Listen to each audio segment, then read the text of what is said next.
Alright, I need some help. What is the trick to getting these water spots out? You can see I hit it with some Meguiar's compound right here.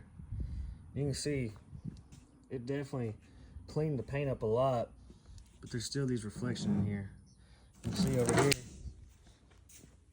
I hit it here too. So you can tell that compound helps, but these watermarks are bad.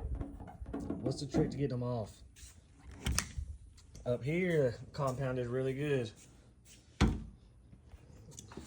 So obviously it needs some work still, but you can tell it's night and day difference. Reflection, barely any. Which I'm gonna clean the truck right now, and I'm gonna come back and show y'all what they look like after we clean it. Still need some help on what I need to use to get these off.